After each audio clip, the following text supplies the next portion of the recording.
Il n'y a que des certifications dans l'énergétique. Et puis certains n'auront aucune certification. Donc là, c'est un vaste sujet, j'ai envie de vous dire.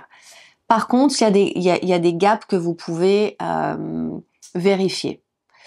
Par exemple, moi, depuis que je suis arrivée en France, en 2013, et je me suis professionnalisée en 2015 en tant qu'énergéticienne, je me suis tout de suite inscrite au SNPER, c'est-à-dire c'est le syndicat national pour les praticiens et enseignants de Reiki.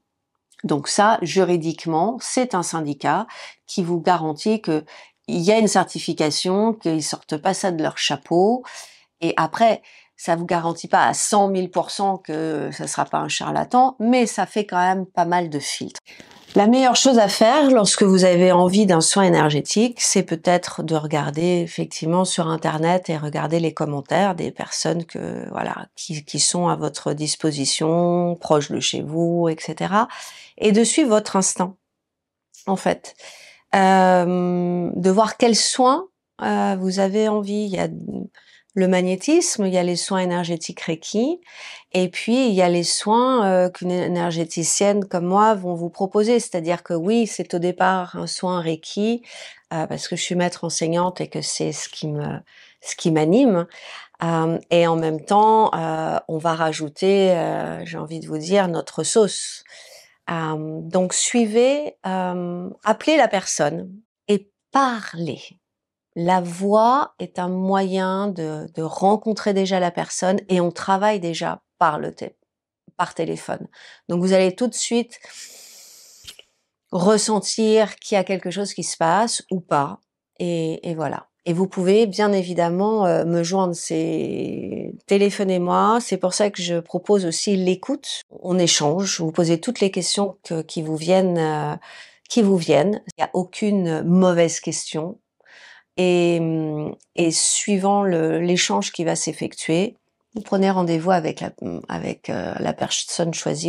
Le bouche à oreille aussi, ça fonctionne bien. Si quelqu'un de votre famille, votre meilleur ami, une collègue de bureau vous dit bah tiens, cette personne m'a fait du bien.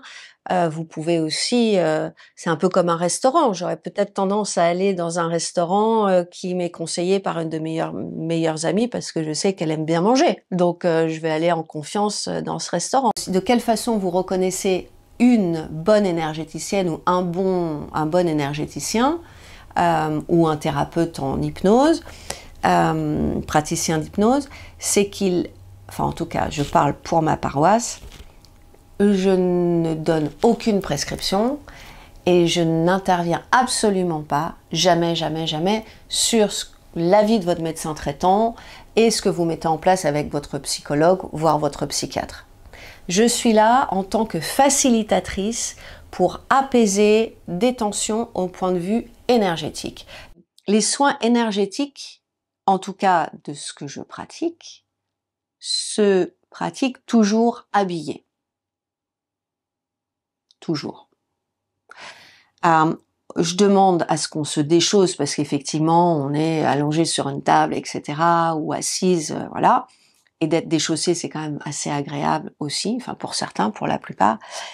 Mais on est toujours habillé. Un praticien ou une praticienne qui vous demande d'être nu pendant un soin, je vous dirais no go direct. Voilà, mais ça c'est très subjectif, mais je vous conseillerais vivement les soins Reiki en tout cas, et les soins de magnétisme, vous restez habillé. On peut tout à fait avoir accès à l'aura de la personne. Vous pouvez même être en moumoute avec des écharpes, des cagoules. Le soin il se fait. Donc ça c'est aussi quelque chose d'important à savoir.